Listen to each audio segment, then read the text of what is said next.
Top quality और consistent performance के लिए सिर्फ सिल्वर पंप नाम याद रखना। તો જમ્મુ કાશ્મીરના રાજૌરી અને પૂંછમાં ગોળીબાર થઈ રહ્યો છે અને હાલ આ હજુ પણ વળતો જવાબ ભારત આપી રહ્યો છે અને આ ભારતનો મહાપ્રહાર છે કે જેને લઈને પાકિસ્તાન અત્યારે ઘૂંટણે પડી રહ્યું છે। આપને જણાવે કે અહીં LOC પર એક બાદ એક વિસ્ફોટના અવાજ સતત સંભળાઈ રહ્યા છે અને બંને દેશો વચ્ચે મધરાતથી મોટા પાયે ગોળીબાર ચાલી રહ્યો છે। સાંબા સેક્ટરમાં ઘૂસણખોરીનો પ્રયાસ ભારતે નાકામ કરી દીધો છે। ઘૂસણખોરીના પ્રયાસને BSFે નાકામ બનાવ્યો હતો। તો આખી રાત દરમિયાન અહીં બોર્ડર પર સતત અવાજો ગોળીબારના સંભળાતા રહ્યા અને ઘૂસણખોરીનો જે પ્રયાસ થઈ રહ્યો હતો પાકિસ્તાન તરફથી તેને નાકામ કરવામાં આવ્યો છે। LOC પર એક બાદ એક વિસ્ફોટના અવાજ આખી રાત સુધી અહીં સંભળાતા હતા। બંને દેશો વચ્ચે મધરાતથી અહીં સતત તણાવ જોવા મળી રહ્યો છે। સાંબા સેક્ટરમાં ઘૂસણખોરીનો પ્રયાસ પાકિસ્તાન કરી રહ્યું હતું પરંતુ તેને BSFે નાકામ બનાવ્યો છે। આખરે આખી પરિસ્થિતિને લઈને જમ્મુ કાશ્મીરના રાજૌરી અને પૂંછમાં ગોળીબારના અહેવાલો સતત આવી રહ્યા છે અને LOC પર સતત વિસ્ફોટ અહીં સંભળાઈ રહ્યા છે। આપણે જણાવીએ કે આ આખો જે વિસ્તાર છે તે આખી રાત ધણધણતો રહ્યો। બંને તરફ વાર પ્રહાર થતા રહ્યા પરંતુ પાકિસ્તાનના દરેક વારને ભારતે નાકામ બનાવ્યા છે।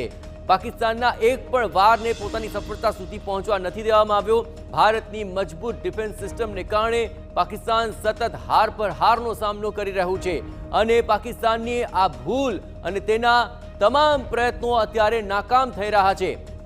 જોકે આ સમગ્ર બાબતને લઈને પાકિસ્તાન હજુ પણ સુધરવાનું નામ નથી લઈ રહ્યું અને અવિચારી પગલાં લઈને વારંવાર તે છૂટમુખ અત્યારે વાર કરી રહ્યું છે પરંતુ કોઈ પણ વારને સફળતા આજ સુધી મળી નથી અને ભારત સતત એ પ્રયત્ન કરી રહ્યું છે કે પાકિસ્તાનના દરેક વારની સામે મહાપ્રહાર થાય। ન માત્ર બોર્ડર એરિયા પર પરંતુ પાકિસ્તાનની અંદર ઘૂસીને પણ ભારતે વળતો જવાબ આપ્યો છે અને વળતા જવાબમાં પાકિસ્તાનના થયા છે ભૂંડા હાલ। આપણે જણાવીએ કે આખી પરિસ્થિતિને લઈને મધરાત સુધી અહીં મોટા પાયે ગોળીબાર થતો રહ્યો।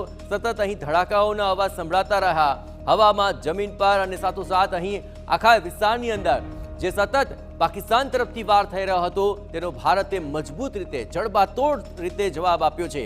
આપણે પણ જણાવીએ કે જમ્મુ કાશ્મીરના રાજૌરી અને સાંબા વિસ્તારમાં આખરે ઘણો જ તણાવ આખી રાત દરમિયાન રહ્યો। સતત અહીં ગોળીબાર થતો રહ્યો। મોટા પાયે અહીં જે ગોળીબાર અને ધડાકાઓના અવાજ સંભળાતા રહ્યા અને ઘૂસણખોરીનો પણ પ્રયત્ન અહીં સાંબા સેક્ટરમાં કરવામાં આવ્યો પરંતુ આ પ્રયાસ BSFે નાકામ બનાવી દીધો છે।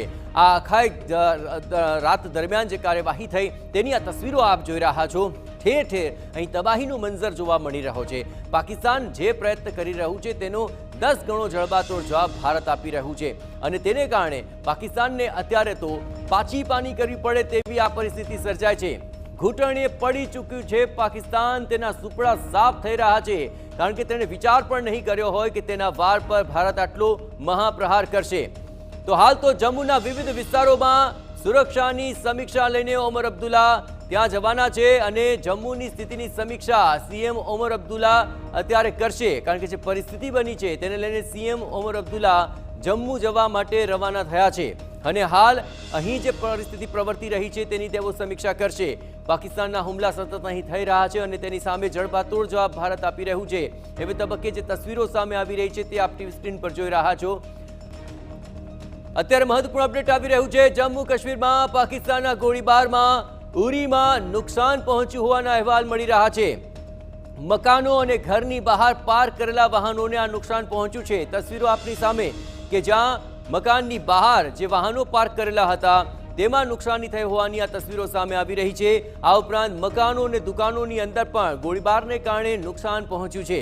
આ તમામ તસવીરો હવે દિવસ દરમિયાન સામે આવી રહી છે।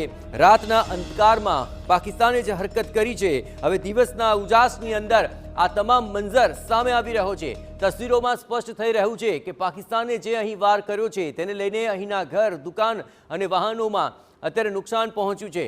આ દિવસ દરમિયાનની તમામ હકીકત એ સામે આવી રહી છે જે પાકિસ્તાને રાતના અંધકારની અંદર અહીં પોતાની મેલી મુરાદ સાથે કરવાની કોશિશ કરી હતી પરંતુ એ તમામ કોશિશ તો નાકામ રહી છે કારણ કે ભારતે દરેક મોરચે તેને જડબાતોડ જવાબ આપ્યો છે। સુરક્ષાને લઈને આખરે ત્યાં કોઈ પણ કચાશ ન રહે તે માટેના પ્રયત્નો થઈ રહ્યા છે। દરેક પસાર થતા વાહનનું સઘન ચેકિંગ કરવામાં આવી રહ્યું છે કોઈ પણ ચૂક ન રહી જાય તે માટેની તમામ તકેદારી રાખવામાં આવી રહી છે. કોઈ પણ વાહન અહીં ચેકિંગ વિના